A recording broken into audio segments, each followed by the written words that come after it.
नमस्कार मेरे प्रिय भक्तजनों, राधे राधे, जय श्री कृष्णा। मैं हूँ रीता शुक्ला। आप सभी भक्तजनों का हार्दिक अभिनंदन करती हूँ अपने YouTube चैनल पर। तो दोस्तों, हम श्रवण कर रहे हैं कार्तिक मास महात्म्य की पावन कथा। आज हम सुनेंगे कार्तिक मास महात्म्य का 17वां अध्याय। तो चलिए कथा को प्रारंभ करते हैं। प्रभु कृपा से लिख रहा सुंदर शब्द सजाए कार्तिक मास महात्म्य का 17वां अध्याय। राजा पृथु ने कहा कि हे मुनि श्रेष्ठ, आपने कलहा द्वारा मुक्ति पाए जाने का वृतांत मुझसे कहा, जिसे मैंने ध्यानपूर्वक सुना।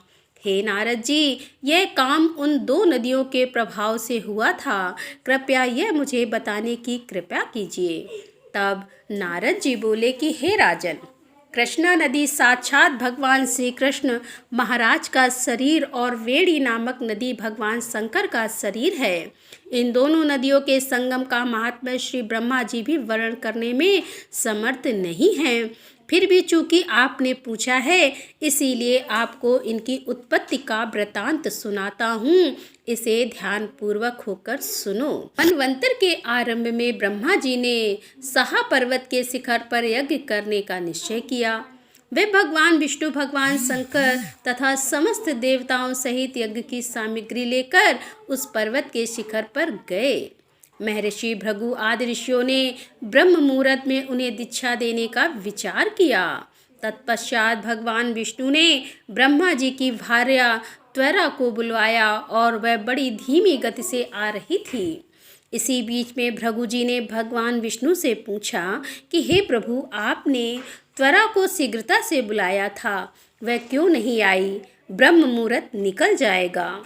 इस पर भगवान विष्णु बोले कि यदि त्वरा यथा समय यहाँ नहीं आती है तो आप गायत्री को ही स्त्री मानकर दीक्षा विधान कर दीजिएगा। क्या गायत्री पुण्य कर्म में ब्रह्मा जी की स्त्री नहीं हो सकती? नारद जी ने कहा कि हे राजन, भगवान विष्णु की इस बात का समर्थन भगवान शंकर जी ने भी किया। यह बात सुनकर भृगु जी ने गायत्री को ही ब्रह्मा जी के दाईं ओर बिठाकर दीक्षा विधान आरंभ कर दिया। जिस समय ऋषि मंडल गायत्री को दीक्षा देने लगा, उसी समय त्वरा भी यज्ञ मंडल में आ पहुंची। ब्रह्मा जी के दाईं ओर गायत्री को बैठा देखकर ईर्ष्या से कुपित होकर त्वरा बोली, जहाँ अपूज्यों की पूजा और पूज्यों की अप्रतिष्ठा होती है, वहाँ पर दुर्भिक्ष, मृत्यु तथा भय तीनों अवश्य हुआ करते हैं। यह गायत्री ब्रह्मा जी की दाईं ओर मेरे स्थान पर विराजमान हुई है, इसीलिए यह अदृश्य बहने वाली नदी होगी। आप सभी देवताओं ने बिना विचारे इसे मेरे स्थान पर बिठाया है, इसीलिए आप सभी जड़ रूप नदियां होंगे। नारद जी राजा पृथु से बोले कि हे राजन, इस प्रकार त्वरा के शाप को सुनकर गायत्री क्रोध से आग बबूला होकर अपने ओठ चबाने लगी।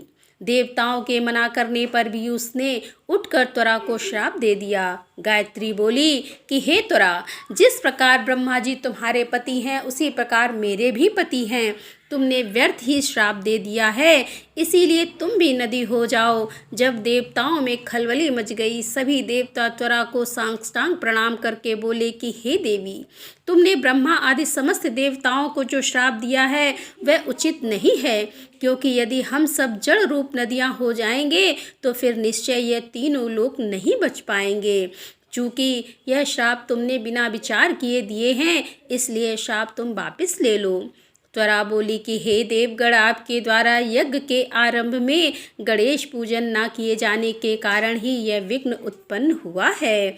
मेरा यह श्राप कदापि खाली नहीं जा सकता, इसीलिए आप सभी अपने अंगों से जड़ीभूत होकर अश्वमेघ नदियां बनोगे। हम दोनों सौतने भी अपने अपने वंशों में पश्चिम में बहने वाली नदियां बनेंगी। नारद जी राजा पृथु से बोले कि हे राजन, त्वरा के यह वचन सुनकर भगवान विष्णु, शंकर आदि सभी देवता अपने अपने अंशों से नदियां बन गए। भगवान विष्णु के अंश से कृष्णा और भगवान शंकर के अंश से वेणी, ब्रह्मा जी के अंश से कुकुदमवती नामक नदियाँ उत्पन्न हो गईं। समस्त देवताओं ने अपने अंशों को जड़ बनाकर वहीं सहा पर्वत पर फेंक दिया। फिर उन लोगों के अंश पृथक पृथक नदियों के रूप में बहने लगे।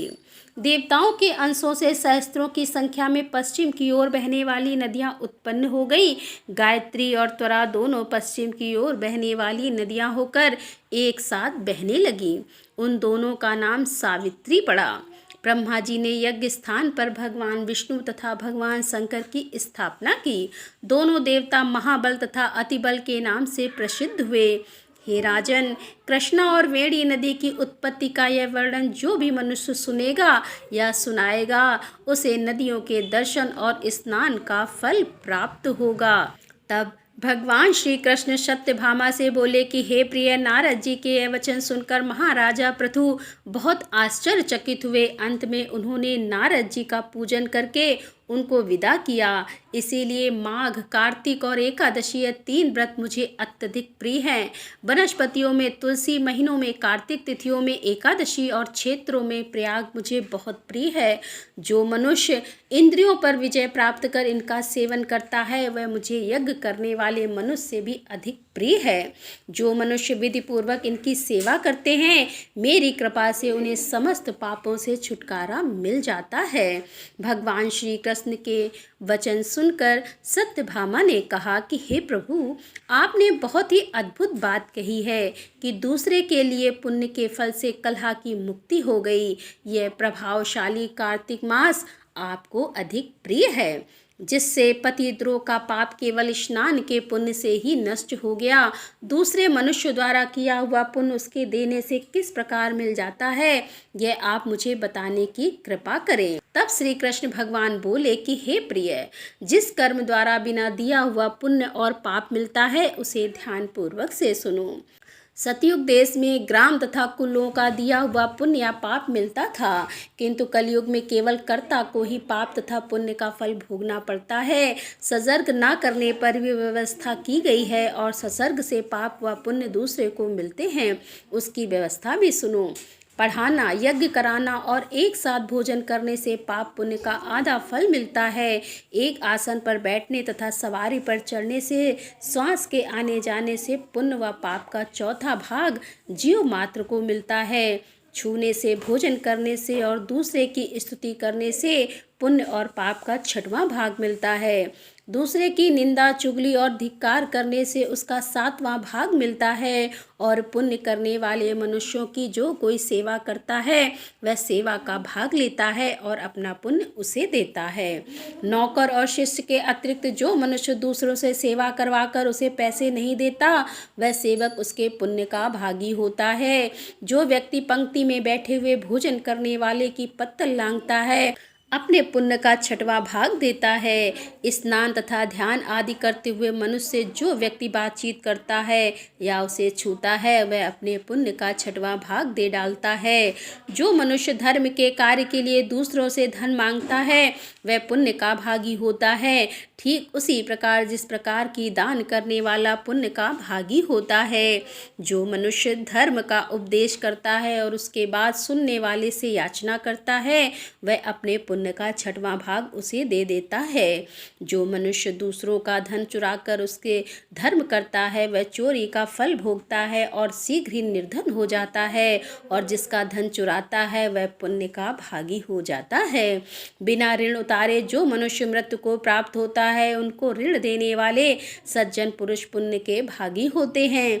शिक्षा देने वाला, सलाह देने वाला और सामग्री को जुटाने वाला तथा प्रेरणा देने वाला, यह पाप और पुण्य के 6ठे भाग को प्राप्त करते हैं। पति पत्नी का पिता पुत्र का स्त्री पति के लिए पुण्य का 6ठा भाग पाती है। पति को प्रसन्न करने वाली आज्ञाकारी स्त्री पति के लिए पुण्य का आधा भाग ले लेती है।